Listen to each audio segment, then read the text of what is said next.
تو وہاں پر ہم مطلب ہر اسٹیشن پہ جا کے ہم نے اسٹے کرنا ہوتا تھا اور پھر ہم نے اگلی صبح سویرے بالکل مطلب سن رائز پہ ہم نے جو ہے نا نکل جانا ہوتا تھا، پھر شام تک ہم اپنے دوسرے اسٹاپ پہ پہنچتے تھے. تو اس طرح ہم نے 5 days میں ہم خنجراب تک پہنچے تھے.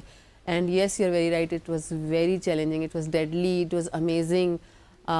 بہت زیادہ head wind and open area, چاروں طرف آپ کے ہیوج پہاڑ اور ہوائی ہوا جو آپ کو مطلب ایک اسٹیپ جانے پہ بھی نا آپ مطلب آپ سوچتے ہو. تو every day we were doing like 60 kilometers، 58 60 اس طرح سے. جب پاسو کونس کو دیکھتا ہے بندہ، راکا پوشی کو دیکھتا ہے، تو سب چیزیں کم ہو جاتی ہیں، پین کم ہو جاتا ہے. مطلب آپ بالکل محو ہو جاتے ہو اس ماحول میں. وہ ہے اتنا خوبصورت، پھر وہاں کے لوگ اتنے پیارے ہیں اور اتنے ہاسپٹیبل ہیں، وہ اتنے مہمان نواز ہیں. جہاں سے بھی آپ گزرتے ہیں تو آپ کو وہ ہاتھ ہلائیں گے، آپ کو آفر کریں گے، آپ کو گھر آنے کو کہیں گے، کھانا کھانے کو کہیں گے، اپنے باغوں میں لے جائیں گے. مطلب وہ اتنا ونڈرفل، مطلب وہ لوگ اتنے اچھے میزبان ہوتے ہیں کہ آپ نہ بھی نہیں کر سکتے نا پھر ان کے سامنے. اچھا سمرین، یہ بتائیں کہ بہت سے چیلنجز بھی آتے ہیں کیونکہ آپ کا تعلق بلوچستان سے ہے، تو وہاں پر اس طرح خواتین کے لیے اس چیز میں، اس سائیکلنگ میں آنا مشکل ہوتا ہوگا. ابھی آپ ٹریننگ بھی دیتی ہیں لڑکیوں کو، کیسے چیلنجز ہوتے ہیں؟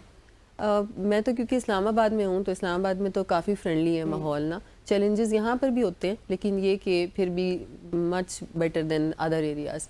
تو میں نے یہ فیل کیا کہ مطلب کوئٹہ میں اگر میں سوچوں تو آئی ڈونٹ تھنک سو کہ اتنا کھلا اسپیس ہوگا جتنا یہاں پر ہے. اگر وہاں پر ہم اسٹارٹ کرنا چاہیں تو I think it will still take a long time and struggle to start it over there کہ وہاں پر سیفلی فیمیلز جو ہے نا وہ اس طرح سے سائیکل کر سکیں. اچھا ٹھیک ہو گیا، آپ نے بلوچستان کی بات کر لی، پھر اس کے بعد اسلام آباد میں آج کل آپ بیس میں ٹریننگ کی بھی بات ہوگی. مجھے یہ بتائیے کہ پاکستان کی تو بات ہو گئی کہ پاکستان میں آپ نے خنجراب والا سفر بہت مشکل تھا، پھر آپ بریک میں بتا رہی تھی کہ آپ کس طرح سے راجہ بازار سے گزرتی ہیں، پوری روڈ سے گزرتی ہیں، لیکن آپ کے پاس انٹرنیشنل ایکسپوجر بھی ہے. انٹرنیشنلی آپ نے کہاں پہ ٹریول کیا اور وہاں کی سائیکلنگ میں پاکستان کی سائیکلنگ میں کیا فرق ہے، اور انٹرنیشنل ایکسپوجر جب آپ کو ملا تو اس کے بعد کیا چینج آیا سمرین میں؟ اچھا، انٹرنیشنل جو میرا ایکسپوجر ہے نا اس میں ابھی تک مجھے نا سائیکلنگ کرنے کا موقع نہیں ملا. تو میں ابھی تک یو ایس جا چکی ہوں اور اس کے علاوہ بھی میں ریسنٹلی دبئی گئی تھی. لیکن جو یو ایس میں گئی تھی وہاں پر جو ہے نا میں اسی بیسس پہ گئی تھی کہ I was in sports and I was empowering other females. تو ہمارا جو ٹاپک تھا that was addressing gender based violence through sports. تو ہم پورا ایک گروپ جو تقریباً آئی گیس 10 لڑکیاں تھیں ہم جو سلیکٹ ہوئی تھیں. تو اس کی بیس ہی یہی تھی کہ مطلب ہم اسپورٹس کر رہے ہیں اور اسپورٹس کا پیغام دے رہے ہیں. تو وہاں جا کے ہمارا جو ایکسپوجر تھا وہ یہ تھا کہ انہوں نے ہمیں ڈفرینٹ نیشن سے ملایا جو اسپورٹس کر رہی تھی اور وہ والنٹیئرلی کس طرح یوتھ کو اور فیمیلز میں اسپورٹس کو پروموٹ کر رہے تھے، ان کو سکھا رہے تھے. اسکول کے بچوں کو لے کر آتے تھے اور ان کو فری اکوپمنٹ اور چیزیں، اور اس میں ہر اسپورٹس تھا، سائیکلنگ، فٹ بال، باسکٹ بال اور اس طرح کی بہت ساری آرگنائزیشن سے ہم وہاں پہ ملے. جو دبئی والا ایکسپوجر تھا اس میں یہ تھا کہ this was a global youth conference جس میں کہ جتنے بھی وہ یوتھ جو کہ اپنے اپنے سوسائٹی میں کہیں نہ کہیں کوئی کنٹریبیوشن کر رہے ہیں، کام کر رہے ہیں کسی بھی چیز کے حوالے سے، تو وہ وہاں پر اکٹھے تھے. And we were like more than I think کہ 10 to 12 کنٹریز پیپل جو کہ ایشین تھے. اور ہم سب we were talking about our fields and how can we گرو.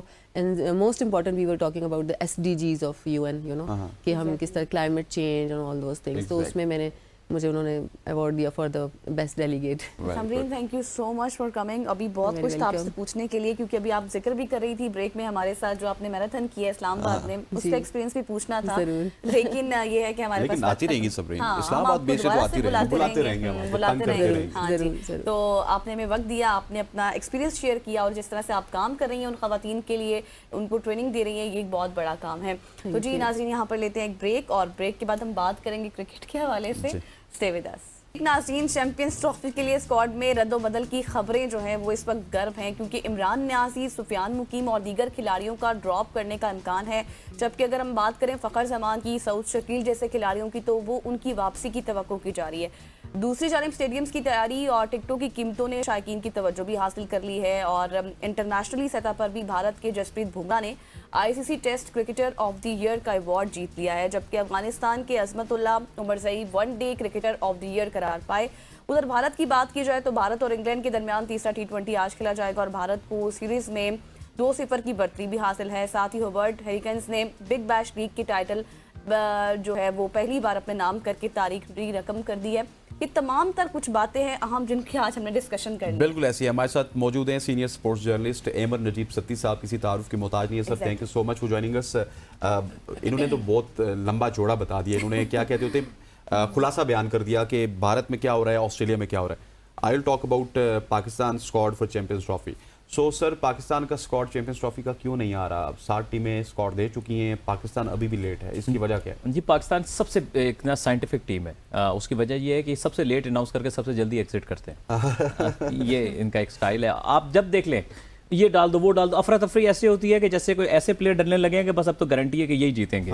ٹھیک ہے, تو ہمیشہ کی طرح اس میں معمول کے پاکستان جو ہے چھ مگو کا شکار ہے. اور میرا خیال ہے ایز اے ہوسٹ جو ہے ان کو لیوریج اللہ کہ ٹائم گزر چکا ہے. جو آپ کا پہلا اسکواڈ دینا ہوتا ہے وہ غالباً 11 یا 12 جنوری کا ٹائم تھا, ڈیڈ لائن تھی, لیکن بینگ ان ہوسٹ آپ کو ایک وہ لیوریج ہے 13 فروری تک آپ چینج کر سکتے ہیں. تو اب یہی ہے کہ اب مسئلہ ایک اور بھی ہے نا جی, جتنے لوگ اتنے ذرائع. کوئی خوش دل کو اندر داخل کرا رہا ہے, کوئی کسی اور پلیئر کو داخل کرا رہا ہے, فینز پریشان ہے. یہ اگر جو صحافیوں کے سورسز ہیں اس حساب سے تو 30 کا اسکواڈ ہوگا. اچھا احمد صاحب, تو پھر کیا آپ کو لگتا ہے کوئی سرپرائز ہوگا اس وجہ سے ڈیلے ہو رہا ہے؟ تو سرپرائز اگر ہوتا ہے تو پھر کون سا سرپرائز ہوگا؟ سرپرائز فیکٹر ویسے ہوگا نہیں, ہونا چاہیے تھا. وہ ہونا یہ ہوگا یہ کہ یہ ابھی جو نام ریوالو کر رہے ہیں انہی میں سے کچھ نام ہوں گے. فار ایگزامپل جن پہ بحث چل رہی ہوگی کہ جیسے خوشدل شاہ کا نام آ رہا ہے, سعود شکیل کا نام آ رہا ہے, ٹھیک ہے, اور باقی جو آپ کے مڈل آرڈر پلیئر ہیں جو آپ کے پاس آپشنز ہیں, کامران غلام ہو گیا, طیب طاہر ہو گیا, عرفان خان نیازی ہو گیا, یہ جو لڑکے ہیں. باقی کچھ تو پکے ہیں نا, آغا سلمان وغیرہ, وہ تو پرماننٹ ممبرز, وہ تو ہوں گے کہ ان میں سے کون سے نام ہوں گے اور کون سے نام نہیں ہوں گے. اگر سفیان مکرم ڈراپ ہوتا ہے تو میں سمجھتا ہوں کہ یہ زیادتی ہوگی. وہ ایکس فیکٹر ہے. رسٹ سپنر جو لیفٹ آرم ہوتے ہیں وہ بہت کم ہوتے ہیں اور وہ ایکس فیکٹر سپنر ہے. اور دوسری بات یہ کہ سرپرائز فیکٹر کیا ہو سکتا ہے, یہ کریں گے نہیں اتنے ان میں وہ ہم ایک پنجابی میں کہتے ہیں تڑ نہیں ہے, حوصلہ نہیں ہے. وہ عاقف جاوید ہے, فاسٹسٹ بولر اس وقت پاکستان میں اگر کوئی ہے وہ عاقف جاوید ہے. not only in terms of what he is hitting and what the speed gun is showing, but in terms of the real line, length, and he is hurrying the batsman, and not only recently in the Bangladesh Premier League, but also I have covered that Champions T20 Cup. He is very quick. Batsmen are getting late.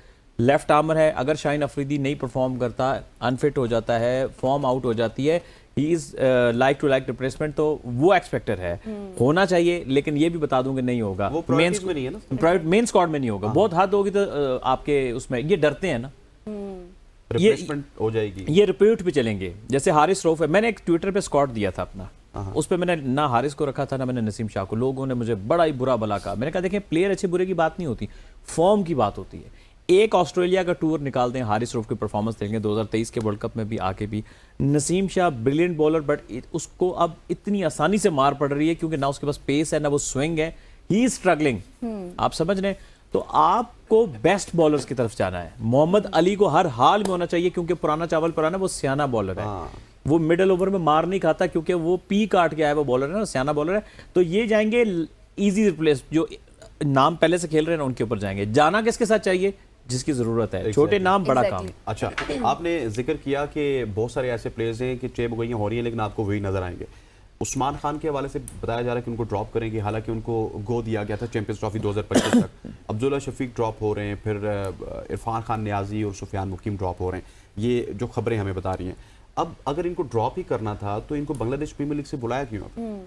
بس یہ تو style ہے نا جی. کب کس کو نہیں بلاتے. فخر والا کیس آپ کے سامنے نہیں ہے کہ ان کو پہلے این او سی دی تھی, وہ جب وہ 25-30 گھنٹے کی فلائٹ لے کر کیریبین پہنچے تو وہاں سے کہتے ہیں چلو جی فٹنس ٹیسٹ سے واپس آؤ. یہ تو طریقہ کار ہے ہمارا. پروفیشنلزم تو آپ کو بہت مشکل سے نظر آتا ہے, جیسے ایک صحرا میں پانی نظر آتا ہے نا, ادھر اس طرح سے پروفیشنلزم نظر آتا ہے. تو یہ تو چلتا رہتا ہے, تو اس میں اچنبے کی کیا بات ہے. اچھا احمد, تو آپ کو نہیں لگتا کہ جس طرح سے نوجوانوں کو ڈراپ کر دیا جاتا ہے, اب اس لیول پر آ کے نوجوانوں کو ٹائم دینا چاہیے اور ان کو کھیلنا چاہیے, تبھی جا کے آپ انٹرنیشنلی بھی کچھ کر سکتے ہو؟ یہ ایک ہی ٹائم نہیں, اپنی گھڑیاں دے دیں, باقی تو کچھ اور نہیں ہو سکتا. تو یہ ہے کہ دیکھیے سب سے جو بڑی پرابلم آئی ہے نا, وہ یہ آئی ہے کہ آپ نے چیمپئنز ون ڈے کپ اگست 2024 میں رکھ لیا. اس وقت بھی ہم یہ بات کر رہے تھے کہ دیکھیے چیمپئنز ٹرافی سے پہلے آپ کو کوئی اپنا ون ڈے ٹورنامنٹ رکھنا چاہیے تھا, تاکہ آپ کو ابھی پتہ چلتا, ٹھیک ہے, کہ ابھی آپ کے پلیئر کون سے فارم میں, کس کو رکھنا چاہیے کس کو نہیں رکھنا چاہیے. ابھی آپ اندازے پہ رکھیں گے. ابھی جو بھی پلیئر آئے گا فائنل اسکواڈ کے اندر اندازے میں کہ ہو سکتا ہے یار جن کے اوپر آپ کو اعتماد اچھا پہلے سے کھیلے میں, یا جن کو زیادہ ٹرسٹ آ جاتا ہے, اسی اندازے کے ساتھ آپ لوگ کھیلیں گے. وہ جو پراپر پریپریشن کے ساتھ نا. دوسرا کہ آپ ایک پورا ٹورنامنٹ ایک شہر میں کرا دیتے ہیں, ایک پچ کے اوپر ایک شہر پہ ٹورنامنٹ سے کوالٹی نہیں نکلتی. ایگزیکٹلی. اچھا, کوالٹی کی آپ نے بات کی تو کوالٹی اوپننگ کی بات ہو رہی ہے, وہ یہ ہو رہی ہے کہ ایک طرف سے بابر اعظم آئیں گے, دوسری طرف سے فخر زمان آئیں گے.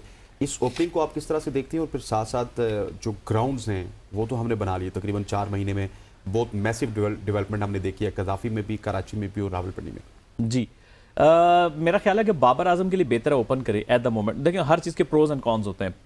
اس کے کونز کیا ہوں گے, اگر بابر جلدی آؤٹ ہو جاتا ہے تو مڈل آرڈر کون سنبھالے گا. لیکن میرا یہ خیال ہے کہ اگر پیچھے سعود ہو, رضوان ہو, یہ سنبھال لیں گے, یہ اچھی لمبی بیٹنگ کرنے والے پلیئر ہیں, اور بھی آپ کے پاس جیسے آغا سلمان وغیرہ ہے تو یہ سنبھال لیں گے. ہاں کچھ نہ کچھ تو رسک لینا پڑے گا, کیونکہ بابر کے ساتھ اب یہ بھی ٹینشن ہے کہ اگر پچ میں تھوڑا سا بھی اسپن ہوا تو جو آج کل کی ان کی سچویشن ہے وہ پھنس سکتے ہیں. یہ نہیں کہ ہمیشہ پھنسیں گے لیکن ان کو پرابلم ہو سکتا ہے. تو فاسٹ بولنگ پہ اچھا کھیلتے ہیں تو یہ اتنی بری تھاٹ نہیں ہو سکتی. سیکنڈ آپشن یہ ہے کہ بابر 3 پہ کھیلے, سعود شکیل سے اوپن کریں. وہ پہلے بھی اوپن کر ٹاپ آرڈر بیٹسمین رہے ہیں نا, کہ وہ پی ایس ایل میں بھی اوپن کیا. اوپن سب سے آسان کام ہوتا ہے کیونکہ بال تیز اور ہارڈ ہوتا ہے, آپ نے ریسٹرکشنز کا فائدہ اٹھانا ہوتا ہے, اور وہ اس کے پاس بڑے شاٹس بھی ہیں. وہ جو پک اپ شاٹ کھیلتا ہے اسکوئر لیگ پہ سیدھا چھکا مارتا ہے, اسکوپ بھی مارتا ہے. تو یہ دونوں کمبینیشن چل سکتے ہیں. سعود کا ہونا ہر حال میں لازمی ہے, اس کو اوپن کرا سکتے ہیں. اوپن نہیں کرائیں گے تو مڈل آرڈر میں, کیونکہ جو اسپنر آئیں گے نا یا لیگ اسپنر آتے ہیں تو ان کو ٹیکل کرنے کے لیے ایک سویپ مارنے والا پلیئر چاہیے ہوتا ہے بیچ میں جو تنگ کرتا ہے. لیفٹ ہینڈ بیٹسمین بہت ضروری ہے, تو سعود شکیل کا ہونا ہر حال میں ضروری ہے. تو آپ کو لگتا ہے کہ زیادہ سپنرز کی طرف جایا جائے گا پاکستان؟ دیکھیے اسپنر تو دوسری ٹیموں کے بھی آئیں گے نا, تو مڈل اوور 4 اسپنرز کے ساتھ آ رہا ہے. ہاں تو وہ یہ ہے کہ سعود کا مڈل میں ہونا, وہ پیسر کو بھی برا نہیں کھیلتا, وہ اچھا کھیلتا ہے. سعود کی حوالے سے جب انہوں نے اسپنرز کی بات کی, بڑا ریلیونٹ پوائنٹ بھی ہے. لیکن سعود پچھلے آپ اگر 4-5 ٹیسٹ میچز بھی دیکھیے, او ڈی آئی بھی دیکھیے, سعود ہمیشہ سٹارٹ لیتا ہے, کبھی 70 بناتا ہے, کبھی 80 بناتا ہے, کبھی 40 بناتا ہے, کبھی 30. بہت کیجولی آؤٹ ہو رہا ہے. کیا وہ جو ایک تلوار ہوتی ہے نا اوپر لٹکی ہوئی, وہ تلوار لٹکی رہنی چاہیے کہ آپ پرفارم نہیں کریں گے تو نکال دیا جائے گا. اب تو وہ تلوار نہیں ہے تو وہ بڑا کیجول آؤٹ ہوتا ہے. اصل میں اس وقت حسنین پرابلم یہ ہے کہ ہمارے پاس جو چوائسیز ہیں نا بیٹسمین کی مڈل آرڈر میں بڑی لمیٹڈ ہے. ایک ہوتا ہے نا کہ آپ کے ساتھ پلیئر کے ساتھ بڑا شورہ افاق ایک اور پلیئر جڑا ہوتا ہے تو آپ کہتے ہیں ہمارے پاس لگژری ہے کہ اگر یہ کوئی اتنا نہیں کرا تو اسے بہتر پلیئر میرے پاس موجود ہے. تو یہ ہماری آپ مجبوری سمجھے کہ لیفٹ ہینڈ بیٹسمین جو ایک چاہیے آپ کو, اور ہمارے پاس اس میں اتنی چوائسیز مڈل آرڈر میں نہیں ہے. یہاں ایک پلیئر کا میں نام لوں گا سعود کے ساتھ, وہ اس وقت پاکستان میں اسپن کا سب سے بیسٹ پلیئر, ہماری کنڈیشن کا سب سے اچھا پلیئر ہے, وہ طیب طاہر ہے. ایک ہوتا ہے اسپنر کو اچھا کھیلنا, کھوچل بھی ہے. ہاں جی وہ تو چلو نیچرلی ہے. تو ایک ہوتا ہے کہ پلیئر کا اسپن کو اچھا کھیلنا, اس نے یہاں پہ 10 کی سیاہی میں 33 سال گزار دیا. تو ایک ہوتا ہے کہ اسپن کو اچھا کھیلنا, ایک ہوتا ہے اسپن کو ادھیڑ کے رکھ دینا. یہ طیب طاہر ادھیڑ کے رکھ دیتا ہے, یہ الٹے سیدھے شاٹ اور نکل کے بھی مارتا ہے, سلیپ سویپ بھی کرتا ہے, اور تھوڑا سا دیکھنے میں فربا ہے لیکن یہ گن فیلڈر ہے. فیلڈر بھی بہت اچھا ہے, اس کو وہ کہتے ہیں اس کی لک پہ نہ جانا, اس کی سپیڈ کو دیکھیں کہ وہ بہت پھرتیلا ہے. تو طیب طاہر, سعود شکیل, یہ آغا سلمان وغیرہ, یہ مڈل آرڈر میں یہی آپ کے پاس اویلیبل, جیسے کامران غلام, یہ 3-4 چوائسیز ہیں اس پہ جو بھی میکسیمم آتے ہیں. اس کے علاوہ کوئی ایسا بھی لڑکا ہے نہیں اسٹیبلش کے جو 50 اوور لمبی گیم ہوتی ہے, آپ کو کھیلنا بھی ہوتا ہے لمبا. سر وہ سوال میں نے کیا تھا, 30 سیکنڈ میرے پاس ہیں. قذافی اسٹیڈیم اور پنڈی اسٹیڈیم پی سی بی کی تعریف بھی تو کرتے ہیں. جی بہت اچھی پرفارمنس ہے, بہت اچھی. بس ہو گئی تعریف. احمد اسی طرح تعریف کرتے ہیں. سر تھینک یو سو مچ احمد بھائی فار جوائننگ اس. خواتین و حضرات ہمارے ساتھ موجود تھے senior sports journalist Ahmed Najeeb Satti صاحب, جو کہ انسائٹ دے رہے تھے, اور ساتھ ہی ان میں جو ہے نا ایک کوالٹی کہ انسائٹ کے ساتھ ایک فن اور وہ مزہ اور انفورٹینمنٹ بھی دیتے ہیں. اور یہ کوالٹی اسکواڈ اناؤنس ہو نہ ہو انہوں نے بتا دیا, اور ہمیں بھی لگتا ہے کہ وہی ہے. ہاں, اور یہ کوالٹی پاکستان میں بہت کم سپورٹس جرنلسٹ میں ہے, اور ہمارے ساتھ یہ آج موجود تھے. خواتین و حضرات یہاں پہ وقت ہو چاہتا ہے ایک شارٹ سی کمرشل بریک ہے, اس کے بعد واپس آئیں. Welcome back to show. خواتین و حضرات, شو میں ہم بات کریں گے ڈائبٹیز کے حوالے سے, جو کہ ایک خاموش قاتل بھی اس کو کہا جائے تو غلط نہیں ہوگا. یہ ایک ایسی بیماری ہے جو دنیا بھر میں ایک وبا کی شکل اختیار کر چکی ہے, اور بدقسمتی سے پاکستان میں بھی تیزی سے پھیل رہی ہے, اور وہ بیماری ہے ڈائبٹیز کی. کیا آپ جانتے ہیں کہ ڈائبٹیز نہ صرف ایک طویل مدتی بیماری ہے بلکہ یہ دیگر سنگین مسائل جیسے دل, گردے اور دماغی صحت کے مسائل کا سبب بن سکتی ہے, اور اس بیماری کے بارے میں آگاہی حاصل کرنا نہایت ہی ضروری ہے تاکہ ہم اپنی زندگیوں کو بہتر بنا سکیں. اور آج ہمارے ساتھ موجود ہوں گے ڈاکٹر شاہد صاحب, اور ہم ان سے جانیں گے کہ ڈائبٹیز کے حوالے سے جدید تحقیق کیا کہتی ہے, اور اس سے بچاؤ اور جو کیور ہے, علاج ہے, اس کے ممکنہ طریقے اور صحت مند زندگی کیسے گزاری جا سکتی ہے. لیکن اس سے پہلے کہ غزل ڈاکٹر صاحب کی طرف جائیں, ان سے سوال کریں, آپ کال بھی کر سکتے ہیں, اس حوالے سے پوچھ بھی سکتے ہیں, کیونکہ شوگر کا جو مسئلہ ہے یہ پورے پاکستان کا مسئلہ ہے. ہمارے نمبر آپ کے سامنے آ رہے ہوں گے 051-890-1008 اور 051-2624946. یہاں پہ آپ کال کر سکے ڈاکٹر صاحب سے اپنے مسئلے مسائل بھی ڈسکس کر سکتے ہیں. ایگزیکٹلی. اب ہم بڑھتے ہیں ڈاکٹر شاہد کی جانب. ڈاکٹر شاہد یہ بتائیے گا, سب سے پہلے تو بہت شکریہ آنے کے لیے. جس طرح سے اب یہ ڈائبٹیز کا مسئلہ بڑھتا جا رہا ہے دن بدن نا، اور حکیم جو ہیں وہ اس بات کی نشاندہی کرتے ہیں کہ غذا کھانے سے جو ہے شوگر بڑھ جاتی ہے یا پھر زیادہ ہو جاتی ہے یا چینی کے استعمال سے، تو کیا یہ واقعی ایسا ہے یا پھر اس کے پیچھے حقیقت کچھ ہو رہا ہے؟ دیکھیے بڑا اچھا سوال کیا کہ آج کل جو میڈیکل سے جن کا تعلق نہیں ہے وہ ایک ٹرم یوز کرتے ہیں کہ جی یہ ایک غذائی بیماری ہے، اور لوگوں میں بھی یہ بات مشہور ہے کہ یہ غذائی بیماری ہے تو کہیں غذا کھانے سے اور اس طرح کرنے سے اس کا علاج ممکن ہے کہ نہیں. دیکھیے جتنی بھی دنیا میں جتنی بھی میڈیکل بکس ہیں، چاہے وہ پرانی ہیں، نئی ہیں، انڈر گریجویٹ ہیں، اسپیشلائزیشن کے لیے پڑھائی جاتی ہیں، جتنی بھی ورلڈ ریسرچ کی جو آرگنائزیشنز ہیں یا جتنی بھی صحت سے ریلیٹڈ جتنی بھی دنیا بھر کی جتنی بھی آرگنائزیشنز ہیں، سب ایک بات پہ متفق ہیں، اور وہ بات یہ ہے کہ جو ڈائبٹیز ہے وہ ایک میٹابولک ڈیزیز ہے. میں لوگوں کو ذرا سمجھانے کے لیے، کیونکہ ذرا کنفیوز کر دیتی ہے ٹرم میڈیکل ٹرمز، تو میں آسان لفظوں میں لوگوں کو کہتا ہوں کہ جی یہ ایک ہارمونل بیماری ہے. اب میٹابولک ڈیزیز کیا ہوتا ہے؟ اگلا کوشچن آپ کا یہ ہوگا. میٹابولک ڈیزیز، دیکھیں میٹابولک ڈیزیز میٹابولزم سے نکلا. میٹابولزم سے مراد یہ ہوتی ہے کہ جو کچھ بھی ہم کھاتا ہے، جو بھی انسان کھاتا ہے، جسم میں جا کے ہضم ہونے کے بعد ایک خاص قسم کے پروسیس سے گزر کے اس سے انرجی بنتی ہے، اور وہ انرجی جو ہے وہ باڈی میں ریپیئر کے لیے، گروتھ کے لیے استعمال ہوتی ہے. یہ ایک میٹابولزم کا پروسیس ہے.